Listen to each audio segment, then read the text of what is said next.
Welcome to This Explainer. Today, we're diving headfirst into something kind of spooky, honestly. We are looking at the dark, invisible forces that dictate our decisions and bend our reality every single day. We're going to explore the absolute mechanics of manipulation and control, from micro-compliance and the PCP model to identity hacking and even how your childhood scripts are secretly running your adult life. It's a lot, but it is absolutely fascinating. So let me ask you a serious question. Have you been brainwashed today? I mean, do you really think you're fully in control of the choices you've made since waking up? The chilling reality we're about to uncover is that cults, marketers, politicians, and, yep, definitely the platforms we doom scroll on, are constantly manipulating us. And the wildest part? We don't even realize it's happening. All right, let's jump right into Section 1, the invisible strings of control, specifically looking at micro-compliance. So what exactly is micro-compliance? Well, it's this invisible string of control where tiny, seemingly totally meaningless physical actions actually snowball into massive behavioral influence. To understand this, think about how rapid physical hypnosis works. A hypnotist doesn't just walk up and say, "Go to sleep." No way. Instead, they'll issue a rapid-fire string of tiny little commands. They'll say, "Put both hands out, flip them over, look all the way up, now look all the way down." None of those physical actions mean anything on their own, right? But what they're doing is training your brain into a state of massive compliance. And here's the scary part. These rapid-fire micro-compliances are the exact same mechanics social media algorithms and cult recruiters use to totally bypass your logic. Now you might be wondering, why does this work so flawlessly on us? Well, think about the number 200,000. That is literally how many years it's been since the human brain grew a single new wrinkle. Seriously, we are running on extremely ancient hardware here. Our mammalian brains are dangerously hardwired to be hijacked by novelty. We just can't outscience the lower part of our brain. It's always going to zero in on new, unexpected inputs. Moving right along to Section 2, the deep hack, where we'll look at the PCP manipulation model. Whenever human behavior gets successfully hijacked, whether someone is being radicalized or a marketer is just trying to sell you a pair of shoes, it almost always follows this specific three-step cascade known as the PCP model. First, a manipulator alters your perception of a situation. Second, they change the context surrounding it. And finally, that brand new context grants you permission to act completely out of character. It's like a giant puzzle, and once the pieces click, your behavior changes. Let's start with perception. One of the absolute most effective ways to change how someone perceives a situation is to just say the quiet part out loud. For example, if someone gives you one of those painfully aggressive pretend alpha male firm handshakes, you can literally just call out the unspoken script. You could casually say, "Wow, that handshake is really firm. I just read an article that only alpha males do that." By openly calling out the hidden script, you instantly weaken its power. You completely disarm their ability to control the perception of that interaction. Okay, so once perception is shifted, we move to context. And context, it is terrifyingly powerful. There is this haunting quote from a psychologist who analyzed the tragic 1979 Manchester department store fire. People literally sat in a smoke-filled restaurant waiting to pay their bill. No one else was moving, and the context of a restaurant dictates that, well, you don't leave until you pay. The context completely trapped them, utterly overriding their basic, hardwired survival instincts. And changing that context, that unlocks the final piece, permission. There's this absolutely wild story from a 1957 stage hypnosis show. The hypnotist told an unconscious volunteer, who by pure chance happened to be an off-duty police officer, that he was a sheriff facing a rowdy, armed crowd. Bam! The context shifted, and that new context instantly gave the officer social permission to defend himself. He actually drew his real service weapon and fired into the crowd. Now, he wasn't a monster. The context just dictated what behavior was suddenly permissible. Which brings us to Section 3, hacking human identity. Now we're getting into the really deep, subconscious stuff, the ultimate persuasion tool. Forget logic.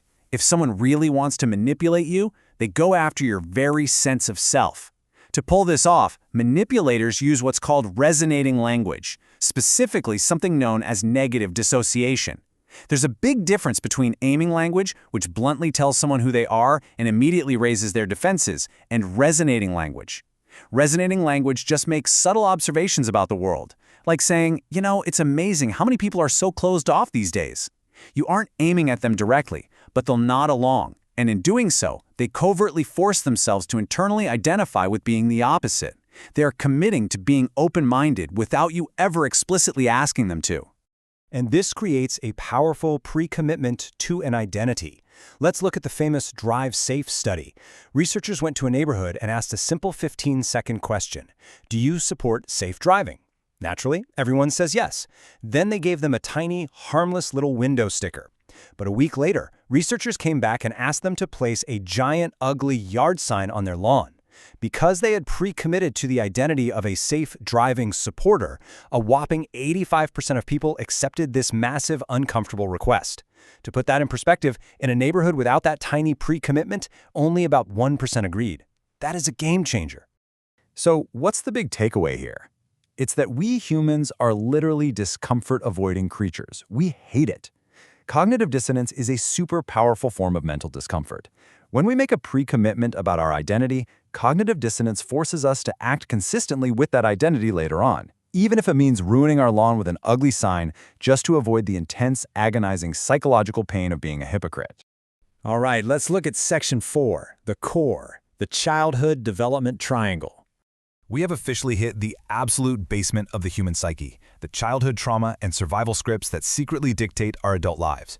It's called the childhood development triangle. It basically maps out 3 core goals every kid has: friends, safety, and rewards. If a kid had to crack jokes just to keep friends, they might grow up to be a loud, dominating adult. If a kid had to shrink down and hide to avoid a parent's anger just to feel safe, they might turn into a quiet, anxious employee who completely shuts down in meetings. Or if a kid had to be hyper-vigilant of a volatile parent for rewards, they become a radical overanalyzer in the workplace. Basically, we are all essentially just 8-year-olds in grown-up bodies still running these outdated survival contracts. And honestly, this completely flips the whole modern buzzword of authenticity right on its head. What we so proudly call our authentic self is usually merely a costume. It's just a repetition of how we desperately dealt with conflict and tried to find safety when we were kids. So take a second right now. Ask yourself, what did you have to do to feel safe? Think about that highly pessimistic coworker you might know, the one who is always pointing out everything that's going to go wrong. Her safety mechanism was probably entirely built around predicting her father's rapid, volatile mood swings. She learned that to survive and be safe, she had to constantly preempt disaster. It really makes you wonder, what ancient scripts are you running? Okay, let's wrap this up with Section 5, taking back your mind. Now that we've seen all these dark mechanics of influence, it's time to build your defense. The first step is recognizing the hardwired biological sequence that gets used against you, especially on social media. We call it the FATE algorithm, F-A-T-E. First, novelty violently grabs your focus. Then, an authority figure is introduced. Next, you're shown the tribe, basically how everyone else is reacting to it. And finally, it generates an emotion. Once you can clearly see this FATE sequence happening in real time during a 30-second video clip, you can step back, take a breath, and realize your biology is being hijacked. Next, when it comes to those deep internal scripts, you absolutely have to recognize the child's voice. Look, you cannot magically delete these ancient childhood survival scripts from your brain. They've literally been running for decades. But you can absolutely strip them of their power. When that little voice tells you to shrink down in a meeting or to get super defensive over a minor critique, catch it. Actively recognize it. Tell yourself, okay, that is the fictional voice of a misguided 8-year-old child trying to cope. That is not the reality of the adult I am today. Now, if you want to aggressively rewire those scripts, there's this brutally uncomfortable technique you can try. Write out your absolute darkest limiting belief in plain English and make it your computer desktop wallpaper. Seriously. For example, if your childhood script makes you stay small and avoid pitching big clients just to stay safe, make your wallpaper say something awful like, "My kids don't deserve for me to be successful." Staring at that brutal, naked translation every single day forces massive cognitive dissonance. It intentionally triggers disgust toward your old programming, and that disgust is exactly what will drive you to finally change it. And that brings us to the end of this explainer. But before we go, I want to leave you with a thought that should absolutely shatter your sense of total autonomy. Look back at the decisions you made today. Were they truly yours? Or were you just being subtly guided by micro-compliances, shifting contexts, hijacked identities, and the invisible survival scripts of an 8-year-old? The mechanics of mind control are literally everywhere. The real question is, now that you can finally see the strings, are you going to cut them?